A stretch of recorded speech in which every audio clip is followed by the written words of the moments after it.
Bonjour à tous. Vous allez bien? Quel bonheur d'être avec vous aujourd'hui encore et surtout d'être avec Dieu ensemble dans la présence de Dieu. C'est tellement bon d'être ensemble à louer et à adorer Dieu. Et on voit combien Dieu est présent ici. Et si Dieu est présent, c'est parce que la louange nous permet d'entrer dans sa présence, nous dispose à écouter sa parole et à écouter le conseil de Dieu. Donc je crois vraiment et je sais que déjà vous avez un cœur disposé à recevoir la parole de Dieu. J'ai vraiment une pensée de Dieu aujourd'hui et je crois que vraiment Dieu veut nous parler. Je vous inviterai à prendre un verset dans Josué chapitre 24, verset 15. On va lire ensemble en version Semeur. C'est un court verset, mais quel trésor, quel trésor. Il est dit, c'est Josué qui parle, il s'adresse au peuple d'Israël, il dit comme ça, « S'il vous déplaît de servir l'Éternel, alors choisissez aujourd'hui à quel Dieu vous voulez rendre un culte. Ceux que vos ancêtres adoraient de l'autre côté de l'Euphrate, ou ceux des Amoréens dont vous habitez le pays. Quant à moi et à ma famille, nous servirons l'Éternel. Amen. Quant à moi et à ma famille, nous servirons l'Éternel. » C'est vraiment un verset qui résonne dans mon cœur et quand je le lis, à chaque fois, je ne peux pas m'empêcher de dire « Waouh, quelle déclaration de foi que Josué a fait devant le peuple. » Parce que vous voyez, c'est vraiment une déclaration mais incroyable. Moi et ma famille, nous servirons l'Éternel. C'est quelque chose que aujourd'hui, j'aimerais vraiment qu'on puisse dire ensemble, déjà même par avance, moi et ma maison, moi et ma famille, nous servirons l'Éternel. C'est vraiment un sujet d'encouragement parce que je crois que Dieu veut vraiment bénir nos familles. C'est quelque chose d'incontournable. Déjà, pour parler du contexte, parce que ça nous permet d'être vraiment dans le contexte dans lequel Josué donne cette déclaration. Il est à la fin de sa vie, Josué. Il est à la fin de sa vie et durant toute sa vie, il a conduit le peuple d'Israël, ces 12 tribus qui sont 12 familles, à s'implanter en Canaan, le pays promis, l'héritage d'Israël. Et ce qui se passe, c'est qu'en réalité, à la fin de sa vie, il continue à avoir cette même disposition de cœur. Moi et ma maison, nous servirons l'Éternel, comme un encouragement et une interpellation pour tout le peuple. Parce qu'en réalité, c'est lui qui était le leader du peuple, mais en partant, chaque tribu, chaque famille va avoir la responsabilité de prendre possession de son héritage. Parce qu'on voit dans le livre des Juges, dans le livre de Josué et puis dans le livre des Juges, que le territoire, le pays promis, en réalité, a été réparti sur chacune des familles, chacune des tribus, mais que c'est de la responsabilité de chaque famille de s'approprier le territoire qui lui est donné. Et ça, c'est quelque chose d'important parce qu'en réalité, c'est la motivation et la foi en Dieu qui vont pouvoir permettre à chacune de ces familles de dire « Moi et ma famille, on va compter sur l'Éternel pour s'emparer de l'héritage. » Et j'aimerais juste définir ce que c'est que le mot « servir ». Moi et ma maison, nous servirons. D'autres versions disent « Moi et ma maison, nous adorerons l'Éternel ». En réalité, ça veut dire « Moi et ma maison, nous choisissons de nous mettre sous l'autorité de l'Éternel. Nous choisissons de nous placer sous l'autorité de Dieu. » Et quand on dit ça déjà, on peut se dire « Mais c'est un peu contraignant. » L'idée de se placer sous l'autorité de quelqu'un, c'est super contraignant. Pour quelqu'un qui ne connaît pas Dieu, c'est même encore pire parce qu'il ne veut pas Dieu et du coup, comme il ne veut pas Dieu, il ne voudra pas se soumettre à l'autorité de Dieu. Et pourtant, on voit une chose, c'est que dans notre famille, Dieu veut nous bénir. Et en réalité, il faut passer par cette soumission pour suivre ses conseils, pour expérimenter et s'emparer de l'héritage promis. Et c'est quelque chose d'important. Est-ce que vous savez que Dieu veut bénir vos familles? C'est quelque chose qui vraiment doit retentir. Aujourd'hui, peut-être nos situations, on va y venir, sont pas toujours ce qu'on aurait voulu, voire même sont dramatiques par rapport à certaines de nos situations familiales. Mais Dieu veut bénir nos familles, qui que nous soyons, où que nous en soyons. Si peut-être aujourd'hui tu es une maman qui élève tes enfants, un papa qui fait de même, qui a été peut-être abandonné par ton mari, aujourd'hui même, Dieu est là et te prend et veut t'amener à vivre une vie bénie. Parce qu'en réalité, Dieu dit et retentit encore dans sa parole, j'ai des projets de paix, de bonheur et non de malheur. Et ça, c'est vraiment quelque chose d'important. Dieu a des projets de paix, de bonheur et non de malheur pour ses enfants. Et quand je dis tout ça, c'est parce qu'en réalité, donc Dieu nous dit qu'il veut bénir la famille. Genèse 1, versets 27 et 28, il est dit « Dieu créa les hommes pour qu'ils soient à son image. Oui, il créa pour qu'ils soient à l'image de Dieu. Il les créa hommes et femmes. Et Dieu les bénit en disant soyez féconds, multipliez-vous. Mais Dieu les bénit. Donc Dieu veut bénir la famille. Maintenant, plus que Dieu veut bénir la famille, Dieu veut bénir la famille et que vos familles qui sont bénies soient également une source de bénédiction pour toutes les autres familles. C'est quelque chose d'important. Parce qu'en fait, depuis le départ, il promet à Abraham, Isaac et Jacob, toutes les familles de la terre seront bénies en toi. Comprenez bien l'appel du coup que nous avons aujourd'hui en tant qu'enfants de chrétiens. Nous sommes les gens qui ont choisi de se placer sous l'autorité de Dieu, de pouvoir vivre en conformité avec ce que Dieu nous demande. Nous sommes bénis et nous avons un appel, bénir aussi les autres par notre bénédiction et par notre famille. C'est quelque chose qui retentit dans le cœur de Dieu. Je vous bénis, mais répandez la bénédiction. Et c'est ce qu'Israël était appelé à faire, être une lumière parmi les nations. Dieu s'est choisi un peuple pour que du coup, les nations voient que le Dieu du peuple d'Israël était le vrai Dieu. Hey! Et c'est pour ça qu'aujourd'hui encore, nous avons cet appel de répandre la bénédiction que Dieu nous donne. Maintenant, le diable veut détruire la famille. Combien en réalité la situation des familles d'aujourd'hui, c'est frustration, amertume, blessure, toutes ces choses qui nous blessent au fond de nous-mêmes, tous les secrets de famille qui sont enfouis, qu'on ne veut pas faire ressortir, mais qui sont là et qui, à chaque fois qu'ils refont surface, nous détruisent à l'intérieur de nous-mêmes. Eh bien, Dieu veut reconstruire tout ça. Et c'est pour ça, j'insiste, aujourd'hui, où tu en es dans ta situation de famille, Dieu te prend, Dieu veut te prendre, maman tout seul, papa tout seul, femme qui peut-être des difficultés dans son couple, mari pareil, Dieu te prend et Dieu veut t'amener prendre ton héritage. Où que tu en sois, parce que Dieu voit en fait aujourd'hui, il te sauve, mais il voit déjà en réalité ce qu'il peut faire avec toi et avec ta famille par la foi. Du coup, il t'invite à voir les choses de la même manière que lui, par la foi. Vous êtes toujours avec moi ? Quand je parle, c'est quand même étonnant et c'est justement pas étonnant à la fois. Quand j'ai dit la première fois que j'allais me marier à mes collègues, ils m'ont dit comme ça, mais David, mais t'es fou. Tu te passes la corde au cou. Vous connaissez cette expression, tu te passes la corde au cou. Déjà, voilà la vision du mariage et de la famille. Vous comprenez ? Quand j'ai annoncé que j'allais avoir mon premier enfant, David, alors ils sont contents, mais en gros ils me disent juste après, t'en as pris pour 25 ans. Hein. Vous voyez l'idée ? En réalité, c'est de la blague, mais ça montre quelque chose. C'est comme si t'avais pris une peine de prison, vous voyez ? 25 ans, adjugé, vendu et c'est fini. Derrière tout ça, ça cache une réalité, c'est que le monde n'espère plus en la famille. Alors qu'en réalité, c'est la base que Dieu a communiquée pour bénir chacun d'entre nous. C'est tellement important. Et c'est pourquoi j'insiste, l'objectif de mon message, c'est qu'à la fin, on soit tous d'un commun accord à dire « Moi et ma maison, nous choisissons de nous placer sous l'autorité de l'Éternel. Moi et ma maison, nous choisissons de servir l'Éternel. » Parce qu'en réalité, c'est par là que ça commence et c'est par cette décision que l'on expérimente les bénédictions de Dieu au sein de notre famille. Alors du coup, on va aller ensemble dans le premier point que j'ai nommé « Engage-toi personnellement à le servir ». Comprenez-moi, c'est qu'il est dit « moi et ma maison ». Bien souvent, nous en tant que chrétiens, on est focalisé sur ma maison. Et on se dit « je vais convertir ma maison, je vais faire quelque chose, ma famille ». Mais ça commence d'abord par moi. Moi. Est-ce que toi, déjà, tu as réellement décidé de te soumettre à l'autorité de Dieu dans ta vie ? Est-ce que déjà, toi, tu peux dire « moi, je servirai Dieu et je me soumettrai à son autorité ». C'est vraiment le premier point. Comprenez bien, si dans le contexte où Josué parle, il l'explique en réalité, c'est un moment où il va renouveler l'alliance que le peuple d'Israël a avec Dieu. C'est un moment très important, comprenez bien.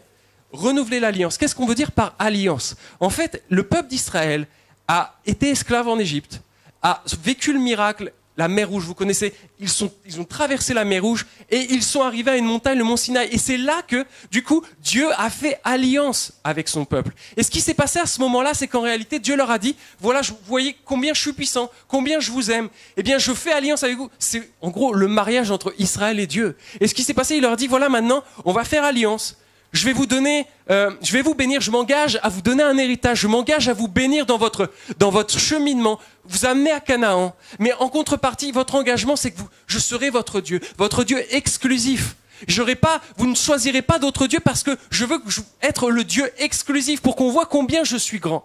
Et ça, c'est important de garder ça en tête parce que, en réalité, Josué insiste dans le renouvellement de l'alliance en disant, Et il le martèle, Josué 23 à 24, on peut voir qu'en réalité, il le rappelle. Ne vous associez pas aux dieux étrangers des peuples dans lesquels vous allez aller. Ne vous mariez pas vos filles, vos fils avec des étrangers parce que, il le dit, sinon cela vous détruira. Sinon cela vous détruira.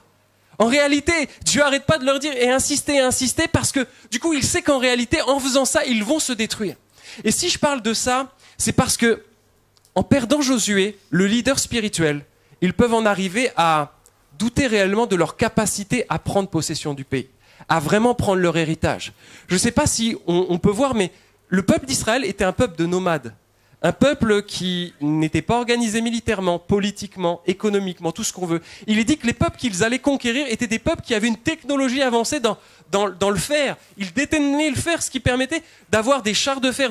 Ils s'étaient organisés politiquement, des villes fortifiées. Il y avait vraiment un contexte où ils ne faisaient pas le poids. Et du coup, on peut se dire, mais en réalité, les dieux de ces peuples-là, ils ne sont pas plus mal en fait. Ils ont réussi à faire des choses et à avoir des choses que nous-mêmes, peut-être, on n'a pas encore. Comprenez l'idée. Des fois, quand on regarde notre voisin, notre collègue de bureau, on dit « Mais attends, mais moi, j'ai pas ça.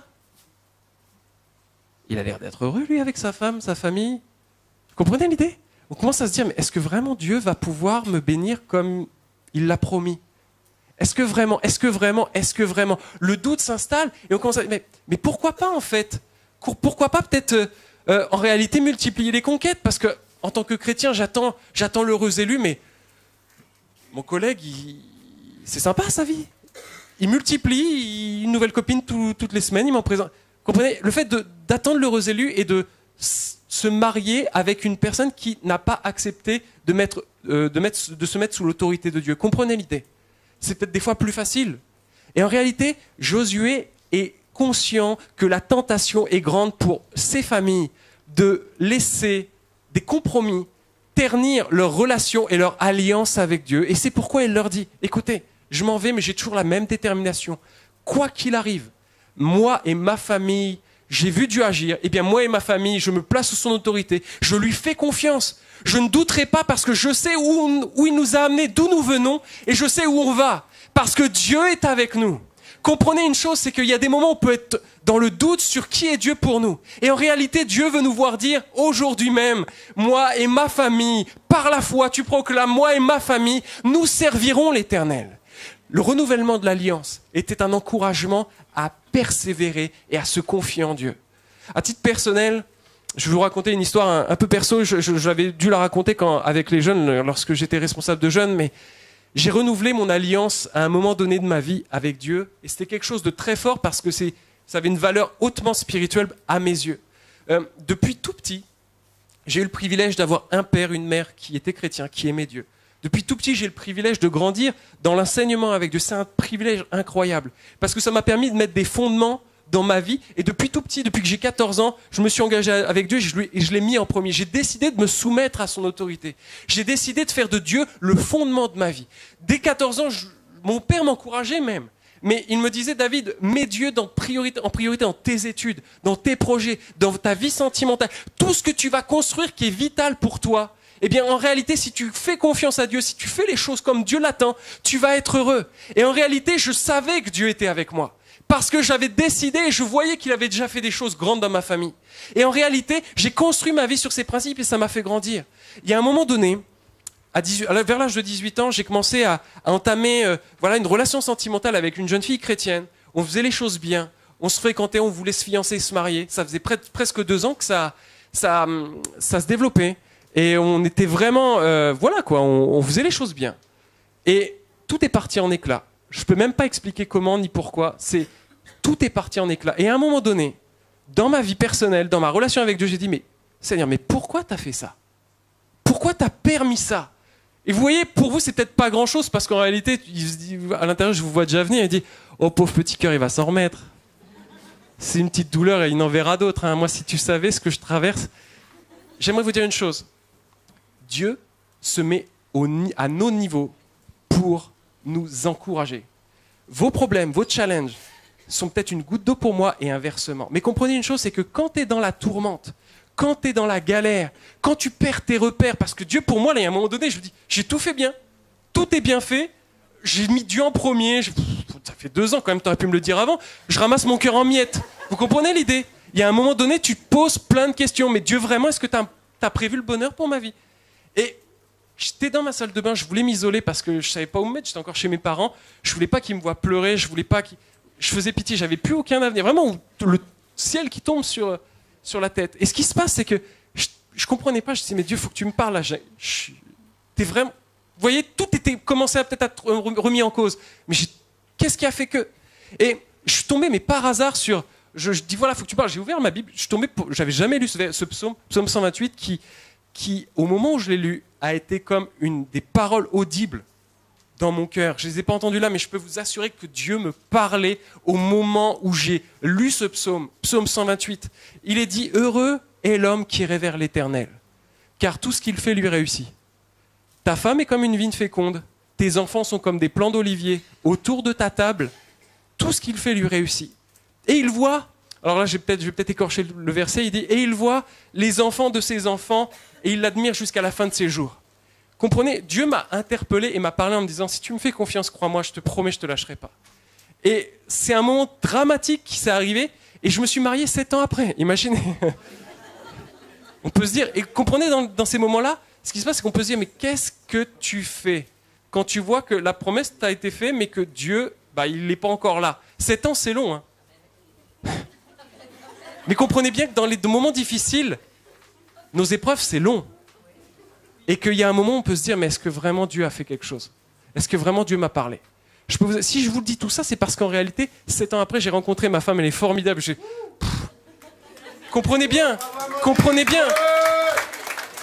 Ce que je veux dire derrière tout ça, c'est que je sais que Dieu m'a béni. Et en réalité, quand j'ai prononcé mes vœux de mariage, pour ceux qui étaient là, je ne sais pas si vous vous en rappelez, c'est que j'ai fait graver le psaume 128 dans mon anneau, dans mon alliance.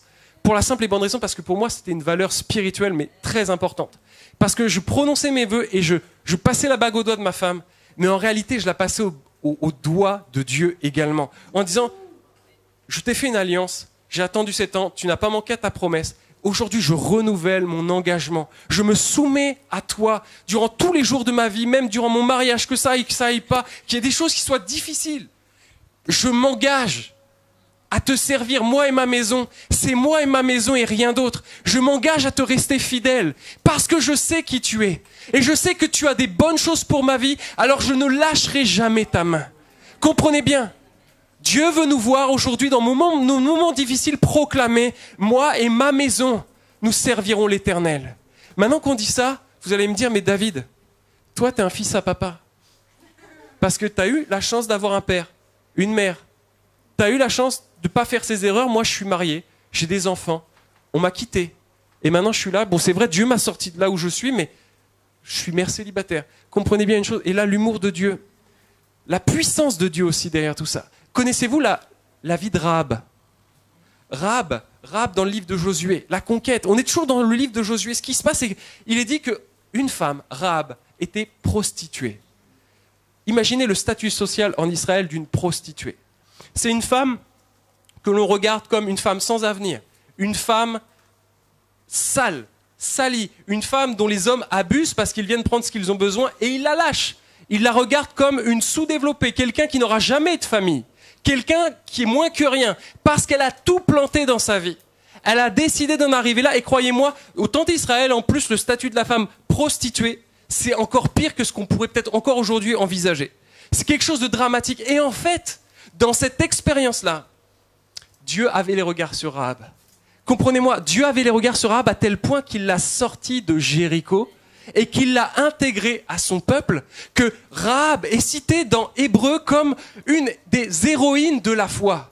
Une des héroïnes de la foi. Je ne sais pas s'il y a beaucoup d'héroïnes parce qu'il y a beaucoup de héros, mais elle est citée comme une héroïne de la foi. Et il est dit à ce sujet de Rahab que par la foi, Rahab la prostituée n'est pas morte avec ceux qui avaient refusé d'obéir à Dieu, parce qu'elle avait accueilli avec bienveillance les Israélites envoyés en éclaireurs.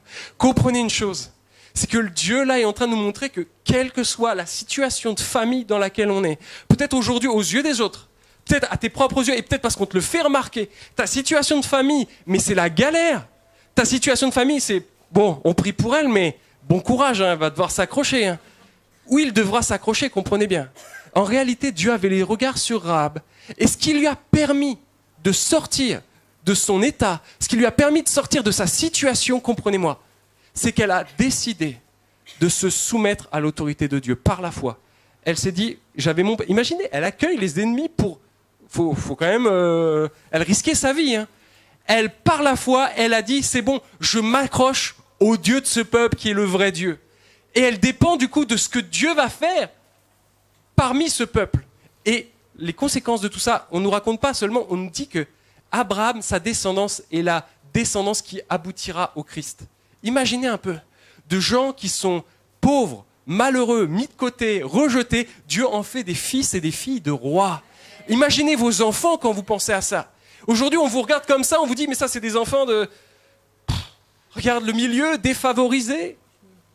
Et en réalité, Dieu regarde ce milieu défavorisé, mais il voit déjà le potentiel et tout ce qu'il va réaliser dans cette famille défavorisée pour les amener à devenir des fils et des filles de rois. C'est énorme. Ça, c'est Dieu. Ça, c'est notre Dieu. Ça, c'est notre Sauveur. C'est ce qui nous amène à dire aujourd'hui, nous et notre maison, nous servirons l'Éternel. Alléluia. Dieu est vraiment fort. Dieu est trop fort. Dieu est trop fort. Proclame-le sur ta vie. Dieu est trop fort. Dieu a la capacité de faire des belles choses dans ta vie. Alléluia. Mon deuxième point, c'est agis pour que toi et ta maison, vous puissiez le servir. Comprenez bien. C'est que toi, mais maintenant, fais quelque chose. Vous voyez, il y a l'action de Dieu, mais il y a aussi ta part. Comprenez que tu ne pourras pas changer ta famille, mais Dieu, dans ce qu'il fait en toi, dans ta vie, a des retombées sur ta famille. C'est énorme.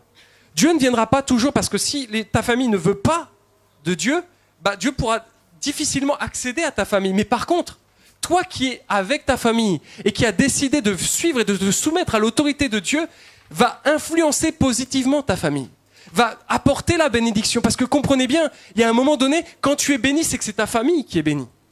Et ça retombe automatiquement sur tes enfants, sur ton mari. C'est quelque chose de... Ou sur ta femme. Ou ta sœur. Ou ton frère. Comprenez bien, là on ne touche plus dans le rôle. Et je vais y venir, mais vous tous qui n'êtes peut-être pas mariés, comprenez une chose. C'est que là on dit, ouais mais David tu ne me parles pas parce que moi j'ai pas encore de famille, je suis célibataire. Oui, c'est vrai, tu es célibataire. Mais comprenez une chose, c'est que du coup tu as la chance d'avoir à structurer ta vie selon les conseils de Dieu dès maintenant. En gros, tu poses le fondement de quelque chose de précieux qui va t'amener à vivre la bénédiction de Dieu d'une manière incroyable. Comprenez bien, depuis l'âge de 13, pour ceux qui sont enfants de chrétiens ou qui connaissent tôt la parole de Dieu et les conseils de Dieu, qui les mettent en pratique, mais c'est incroyable comment ils ont toute une vie pour construire des choses merveilleuses avec Dieu. Josué était un peu ce fils qui a eu le privilège d'être en compagnie de Moïse. Il l'a instruit, il l'a guidé, il était formé, son caractère était formé à pouvoir prendre les responsabilités qu'il a prises en prenant le peuple en charge. Mais en réalité, il est devenu capable de prendre en charge le pays, le peuple, parce qu'il avait été formé durant tout ce temps aux côtés de Moïse. Toutes ces choses-là, en fait, tout son caractère, les combats qu'il a vécus, toutes ces choses-là forgeaient le Josué qui a été capable de prendre en charge tout un peuple, toute une famille, pour l'amener en Canaan. Aujourd'hui, ne méprise pas ce que tu es, profites-en, vois-le comme un avantage de Dieu qui te forme pour prendre les responsabilités dans ta famille demain. C'est énorme, énorme, énorme, énorme. Maintenant que tu es là, et où que tu en sois, agis. Que ta famille soit déjà constituée, brisée, agis. Parce que Dieu veut encore faire de belles choses. Il veut restaurer ce qui est brisé. On voit comment influencer, comment agir au sein de ta famille. Eh bien, on en parle beaucoup à l'église, développer la vie de l'esprit, développer le fruit de l'esprit. Mais c'est quoi le fruit de l'esprit? Ça commence déjà par notre famille. Le fruit de l'esprit dans Galates nous dit que c'est l'amour, la joie, la paix, la patience, l'amabilité. Et là, vous voyez défiler peut-être toutes vos relations avec votre famille. Amabilité, bonté, fidélité, douceur, maîtrise de soi. Waouh! Tout ça quand en plus, c'est difficile pour la personne qui est en face d'accepter l'amour, d'accepter d'être toujours... C'est dur. Mais c'est pourquoi en fait c'est divin. Parce que être aimable avec quelqu'un qui est aimable, c'est pas toujours... Bon voilà, c'est facile, hein? Être aimable, plein de patience, pardonner à quelqu'un qui ne le mérite pas. Mais c'est hard. Et en réalité, ce qu'on voit, c'est que le verset finit par dire « Puisque l'Esprit est la source de notre vie, laissons-lui aussi diriger notre conduite. » Comprenez, on doit influencer notre famille en développant la vie de l'Esprit, le fruit de l'Esprit au sein de notre famille. Et en réalité, on peut le faire que si on va à la source. On doit dépendre de Dieu, prendre ce qu'il y a en Dieu par le Saint-Esprit, développer cette communion avec l'Esprit pour produire ce qui est surnaturel. Parce qu'en réalité, on s'attaque à des choses qui sont super chaudes dans nos familles. Et c'est pour ça qu'on a besoin de cette vie de l'Esprit. Quand on parle de l'amour en général, le fruit de l'Esprit, c'est l'amour. Et dans l'amour, il y a la paix, la joie, l'amabilité. C'est un peu comparé à une orange. On m'a expliqué ça une fois, je trouvais ça pas mal. C'est une orange qui est composée en divers quartiers. La peau qui recouvre, c'est l'amour. Mais dans l'amour, il y a la joie, la paix. Vous voyez, toutes ces choses-là. Mais cultiver l'amour, cultiver la joie, ça fait quoi, concrètement? C'est peut-être potentiellement valoriser et remplir d'amour et noyer d'amour nos enfants, nos maris. Ne jamais hésiter à leur dire que vous les aimez. Que ce soit en parole, soit en acte, mais même si des fois ils ne le méritent pas, montrez-leur combien vous les aimez. Montrez-leur combien ils sont précieux à vos yeux, vos enfants. Montrez-leur combien votre mari est important pour vous. Votre femme est importante pour vous. Valorisez-les. On ne valorise pas assez ceux qu'on aime. Comprenez bien, en général, on est des fois dans notre couple, dans notre famille, on se dit... Au boulot, on a plein de conflits, des fois des choses chaudes, et on se dit, mais on n'est pas à la hauteur. Mais le fait qu'il y ait notre conjoint, nos enfants, comprenez-vous les enfants, les ados, honore ton père et ta mère. C'est aussi valoriser ton père et ta mère. Lui dire combien tu es fier de ton père. Lui dire combien tu es fier de ta mère. Comprenez combien, mais l'importance que des mots dits avec sincérité, mais le miracle que ça peut produire. Papa, t'as pas toujours été parfait, mais par contre, ce que tu as fait là, je suis tellement fier de toi. Je t'aime. C'est un truc de dingue, mais je peux t'assurer que moi qui suis papa, si demain mon fils vient me voir et me dit ça, mais je suis à genoux. Ne le fais pas pour manipuler ton père.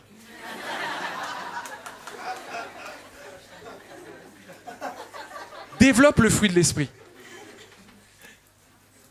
Je vois trop les malins là. Il y a des gens mal intentionnés. Ah, il a dit ça, on va voir. C'est le pasteur qui l'a dit, papa. Tu vois. Le temps tourne et je ne pourrais pas développer, mais dans influencer ta famille, c'est aussi assume ton rôle. Assume ton rôle de père. Assume ton rôle de mère. Assume ton rôle de frère. Parce que tu vois, en fait, il y a même beaucoup de jeunes ici qui se sont convertis. Et je vous admire. Et franchement, mais combien vous avez raison. Des enfants, des jeunes ici qui viennent, qui se convertissent, qui donnent leur vie à Dieu, qui acceptent de se soumettre à l'autorité de Dieu dans leur vie. Et qui, en réalité, n'ont pas leurs parents qui les accompagnent à l'église. C'est énorme. Je vous encourage, vous avez tellement raison. Et à la fois, vous êtes tellement une source potentielle de bénédiction quand vous voyez vos parents qui ne sont pas toujours un modèle. Mais combien vous pouvez leur donner envie de connaître qui est Dieu? Parce que c'est incroyable. Mais en réalité, c'est les conseils de Dieu qui nous amènent à être meilleurs. Donc en fait, tu as les conseils de Dieu, tu vas être meilleur que tes parents, pas pour leur dire je suis meilleur que toi, mais tu vas juste leur inciter parce que c'est un miroir que tu mets en face d'eux. En te regardant, ils voient Christ. Il voit Jésus. Et en voyant Jésus, il se dit, waouh, il y a un truc qui ne va pas dans ma conduite. Comprenez, pour vous les parents, vos enfants sont comme des éponges. Ils prennent tout ce que vous êtes. Ils s'imprègnent. Mais qui êtes-vous? Comment vous comportez-vous face à vos enfants? Est-ce que vous avez l'honnêteté, le courage de dire, j'ai eu tort, je te demande pardon? N'irritez pas vos enfants. Mes parents, honorez vos enfants, honorez vos parents. Tellement important. Quand on voit combien les conseils de Dieu sont évident, mais tellement dur à mettre en pratique. C'est pourquoi on a besoin du Saint-Esprit. Parce que c'est lui qui nous amène à dépasser notre caractère naturel. Dépasser. Mais c'est pourquoi on a aussi besoin de se mettre, prendre nos responsabilités. Comprenez, quand les tribus devaient prendre leurs responsabilités, ils devaient prendre possession de l'État. Prends tes responsabilités pour vivre le plan béni de Dieu. Je finirai peut-être par ça sur mon deuxième point en disant que des fois pour les mamans célibataires, papa célibataire, c'est chaud et on le sait. Et Dieu le sait avant toute chose. Dieu s'abaisse à ce niveau pour dire « je suis aussi avec toi ». Crois pas que parce que du coup il n'y a pas l'exemple du papa, je ne serai pas avec toi. Je pense que tu as aussi du coup à ne pas démissionner, toi papa ou maman qui est célibataire, mais justement à t'investir 2 fois plus en comptant sur Dieu. Vous voyez, des fois on se dit mais un culte de famille, fais quelque chose qui amène la présence de Dieu dans ton foyer. Tu peux me dire, bah ouais, mais David, mais moi, j'ai rien à leur apporter. Je suis qui? Je suis pas un érudit, j'ai pas étudié. Connaissez-vous l'histoire du petit qui avait 5 pains et 3 poissons, ou 3 poissons et 5 pains? Je ne sais plus. C'est pas grand-chose. Mais comprenez qu'il est venu naturellement et simplement parce que Jésus lui a dit, mais qui a quelque chose à donner à ces gens à nourrir? Et il est venu, comprenez, c'est quand même incroyable. Un petit enfant, Jésus s'adresse à une foule qui a à manger. Un petit enfant arrive, 5 pains, 3 poissons. Naïvement, il dit, bah voilà, Jésus, je sais que tu vas faire quelque chose. C'est un truc de malade. Rien que par la foi, ce petit enfant a nourri 5000 personnes. Crois-moi, t'as plus que 5 pains et 2 poissons. Et si tu crois que t'as que 5 pains et 2 poissons, regarde le miracle que Dieu peut faire. Et c'est là que c'est énorme. C'est parce qu'en réalité, en mettant Dieu en priorité dans ta vie, Dieu compense tes faiblesses pour t'amener à vivre de grands miracles. Ça, c'est énorme. C'est énorme. Dieu t'amène à compenser tes faiblesses et à produire quelque chose de miracle qui ne vient que de Dieu. C'est pour ça que ça s'appelle la grâce. La grâce, don immérité. Mais on le prend parce que Dieu nous le donne et il nous ouvre les bras. Et on y va. Troisième point et dernier point avant de se quitter. Combat pour que ta maison combat pour que toi et ta maison, vous puissiez le servir. Et quand je parle de combat, c'est parce qu'en réalité, on s'aperçoit d'une chose, c'est qu'il y a des moments, même si on s'est engagé avec Dieu, même si on agit, il y a des choses qui nous dépassent. Il y a des situations qui nous dépassent. Il y a des choses sur lesquelles on est impuissant et on ne pourra jamais y arriver tout seul. C'est quelque chose d'incroyable, mais comprenez bien, Jéricho, cette ville, pour ceux qui connaissent l'histoire, et je vous invite à le lire dans Josué chapitre, 5 et 6, il nous est parlé de cette première bataille. La première ville que Israël va attaquer est une ville, mais incroyablement fortifiée. Des murs tellement hauts, des murs tellement larges, il paraît que c'était des murs de 4 mètres. Imaginez, humainement parlant, il est impossible de prendre Jéricho. Humainement parlant, c'est impossible. Impossible. Et ce qui se passe, c'est qu'à un moment donné, Jéricho va quand même tomber. Ça, c'est énorme. Jéricho va tomber alors que c'était impossible. C'est énorme. Comprenez comment ça s'est passé? C'est qu'à un moment donné, il est dit dans Josué chapitre 5 que Josué s'était mis à l'écart. Avant, c'était je crois la veille de la bataille. Il s'est mis à l'écart. Certainement, peut-être il priait, mais il y a de fortes chances qu'il priait ou qu'il était en état de recherche de Dieu. Et il est dit que, à un moment donné, il aperçoit un homme arriver avec une épée à la main. Josué chapitre 5. Et cet homme à la main, et d'un coup, il ne le reconnaît pas, il dit, mais qui es-tu? Es-tu un ami ou un ennemi? Et là, il va se présenter et il va lui dire, je suis le chef de l'armée de l'Éternel et je viens maintenant. C'est énorme. Il lui dit, voilà, la veille de la bataille, alors qu'on se dit, mais mince, comment je vais faire? C'est chaud, je ne vais pas y arriver. Et là, Dieu lui-même vient lui dire, je viens maintenant parce que je sais que tu n'y arriveras pas tout seul. C'est énorme. Et du coup, il va lui dire comment abattre Jéricho. Et ça, c'est important. C'est que Josué, dans son moment d'épreuve, dans son moment difficile, dans ce moment de test, Josué est juste à la place où il doit être. Il est dans la présence de Dieu. Il est à chercher la présence de Dieu. C'est quelque chose d'important. Quand tu es face à bout de ressources parce que tu ne peux plus rien faire et parce que c'est impossible de changer une donne dans ta famille, eh bien, va là où tu dois être, dans la présence de Dieu.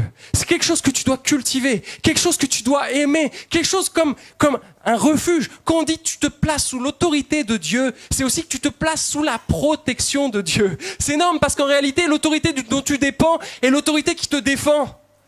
Vous êtes toujours là ou pas? C'est énorme. Et Josué était dans la présence de Dieu. Et Dieu lui dit, c'est bon, maintenant je sais que tu ne vas pas y arriver, je viens avec toi. Et il va lui dire, tu vas tourner, tourner, tourner, tourner. 6 fois. Et la 7e fois, avec l'arche, qui est le symbole de la présence de Dieu, et la 7e fois, les murailles vont tomber. Énorme. Mais ça, c'est pas humain, vous comprenez? C'est quelque chose d'énorme, mais c'est pas par Josué, c'est uniquement Dieu qui a fait quelque chose. Comprenez-moi aussi, c'est pas une recette miracle que je vous donne par rapport à la conversion de vos enfants. Parce qu'on ne peut pas convertir quelqu'un qui ne veut pas se convertir. Mais on fait tout pour l'amener à la croix. On fait tout pour les attirer à Dieu. Comprenez bien une chose, c'est que c'est dans la présence de Dieu que Josué a eu sa parole, le message qui venait de Dieu pour sa vie et pour son appel. C'est dans la présence de Dieu qu'il a trouvé cet encouragement de la part de Dieu et qu'il a trouvé ce conseil qui lui a permis de terrasser Jéricho. Mais c'était son expérience. De la même manière que dans ta situation, multiplie pas, cherche pas peut-être à dupliquer ce que les autres ont vécu, parce que ton expérience est ton expérience. Par contre, tu vivras ton expérience avec Dieu si tu te trouves dans la présence de Dieu et que tu es prêt à écouter ce que Dieu veut te dire pour ta propre vie et ta famille. Ça, c'est tellement important aussi de ne pas l'oublier. Mais du coup, derrière tout ça, beaucoup expliquent qu'en réalité, tourner, c'est le symbole de la persévérance dans la prière et le jeûne. C'est quelque chose d'important, mais c'est que Dieu a dit, alors on le fait. Dieu a dit et on le fait. Je tourne. Imaginez les gardiens sur la muraille qui disent « Mais qu'est-ce que vous faites? Vous êtes ridicules. Tais-toi. Dieu nous a dit de tourner. » Mais à quoi ça sert de prier? Franchement, t'es ridicule, t'es ringard. À quoi ça sert? Eh bien, dans ce cas-là, tais-toi. Laisse-moi prier. Laisse-moi croire dans ce que Dieu m'a dit. Parce que je vais voir Dieu agir. Ça, c'est important de garder en tête. La foi et la persévérance dans la prière nous amènent à vivre le surnaturel de Dieu. Je vais inviter les musiciens sur le devant et je finirai par cette histoire de Jim Cymbala. Qu'est-ce qu'il y a, la sono? Il n'y a plus d'enregistrement? Bon, je sais pas.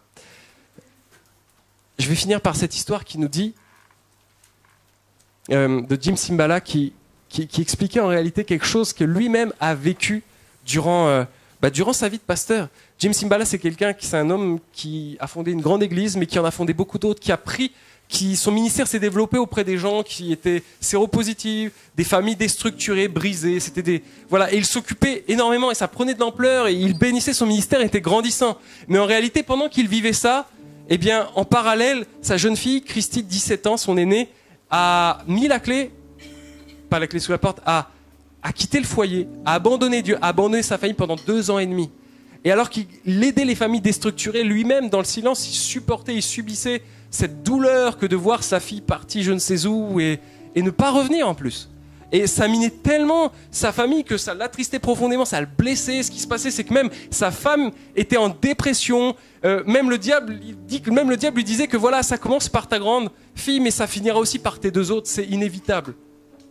Et là, ça commence à ruminer, tu déprimes, tu te dis mais wow, mais qu'est-ce que je vais faire? Et là, il y a un moment donné, il va recevoir une parole de Dieu dans un temps de prière. Encore une fois, là où il faut être, un temps de prière. Et Dieu va lui dire maintenant c'est bon, c'est mon combat, je prends ça, c'est mon combat. Ton combat là, laisse-le entre mes mains, c'est mon combat dorénavant. Et à ce moment-là, en fait, Dieu lui a parlé personnellement et il a laissé ça à Dieu. Quelques temps plus tard, alors qu'il était dans une réunion de prière avec son église, il y a une femme qui reçoit une pensée de Dieu et qui lui dit « J'ai à cœur et je crois que Dieu nous demande de prier pour votre fille. » À l'instant même, le mardi soir, il faut qu'on prie pour... Et l'église a prié pour sa fille. Et là, à ce moment-là, alors que tout le monde de l'église priait, eh bien, lui-même avait reçu la conviction que c'est bon, c'était fini, sa fille allait revenir. Et ce qui s'est passé, quelques jours plus tard, alors qu'il se rasait, il explique que sa fille frappe à la porte, sa femme lui demande de descendre, et là, elle était à genoux en pleurs et elle lui disait « Pardon, papa, parce que j'ai péché contre Dieu, j'ai péché contre toi, j'ai péché contre maman, je vous ai blessé. » Mais qui a prié mardi soir? Qui a prié mardi soir? C'est énorme. C'est que Dieu, ça, parce que franchement, qui a prié mardi soir? Parce que mardi soir, j'ai été réveillé par Dieu. Et Dieu m'a montré que j'étais perdu et que j'avais besoin de rentrer à la maison. C'est énorme. Énorme. Il était dans la présence de Dieu, il a reçu cette pensée et Dieu a fait son miracle. Aujourd'hui, Christy sert Dieu, mais papa a dû baver. Maman a dû en baver également. Ce que je veux vous dire, c'était son expérience. Mais il a su se tenir dans la prière, dans l'intimité avec Dieu pour prendre ce que Dieu voulait lui donner dans sa situation. Ce n'est pas une recette miracle que je vous donne aujourd'hui. Je vous dis juste que toi, choisis de te placer sous l'autorité de Dieu. Marié, pas marié, futur marié, célibataire qui veut construire une vie de famille. Place-toi sur l'autorité de Dieu. Choisis de le mettre en premier dans ta vie. Aime-le de tout ton cœur. Si tu es dans une situation familiale compliquée, eh bien commence à le mettre dans ta vie et à agir. Et à aussi te puiser tes forces dans sa présence. C'est quelque chose de vital parce qu'il est question de nos familles. Et j'aimerais vraiment du coup que maintenant qu'on conclut, notre prière ce soit Seigneur, aujourd'hui ma vie, elle est comme elle est. Ma famille, elle est comme elle est. Mais je sais une chose, c'est que je veux que ma famille, moi et ma famille, telle qu'elle est, eh bien tu la prennes et qu'on te serve. Moi et ma famille, même si elle est imparfaite, même si j'ai l'impression que voilà mon gendre ou qui que ce soit est totalement paumé, moi et ma famille, par la foi, je le proclame, on te servira. Je place sous ton autorité et on te servira. Je proclame ça de tout mon cœur et on te servira. Je mets tout en œuvre pour que moi, personnellement, je sois une source de bénédiction. Mais je te servirai. J'agirai parce que je veux bénir ma famille et je veux qu'elle se tourne vers toi, alors je ferai tout pour qu'elle soit sauvée. Maintenant, c'est ton combat. J'aimerais qu'on s'incline et qu'on demande, comme une prière, on va prendre ce chant, je te donne mon cœur, je te donne tout. Et que ceux qui veulent peut-être faire cette prière en chantant se lèvent naturellement comme une prière de foi. Une prière où vous abandonnez encore à Dieu dans votre situation à vous. Une prière où vous direz, mais voilà, même si aujourd'hui c'est dur, je fais le choix de te servir. Je fais le choix de te faire confiance. Je ne vais pas lâcher, non, je renouvelle encore mon alliance avec toi. Parce que tu es mon Dieu. Et rien ni personne ne me séparera de ton amour. Rien ni personne ne me fera lâcher l'engagement que j'ai pris il y a tant d'années. Jamais. On chante ensemble cette prière. Alléluia. Prends mon âme, prends mon cœur, je te donne tout. Prends ma vie, me voici, je te donne tout. Mon cœur est à toi, tout à toi.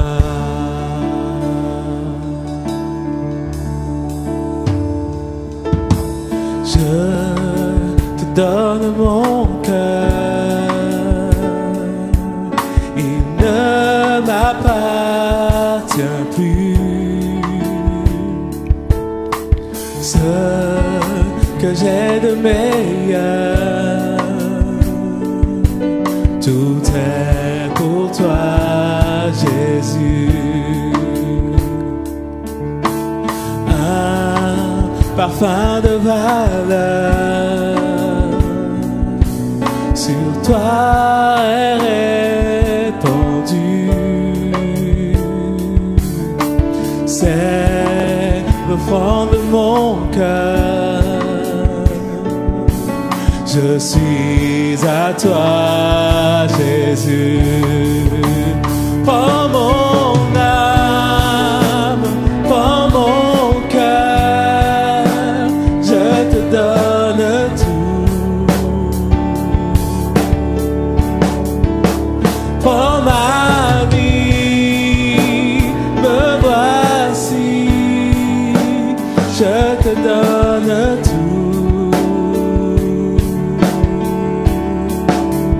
Mon cœur est à toi, tout à toi.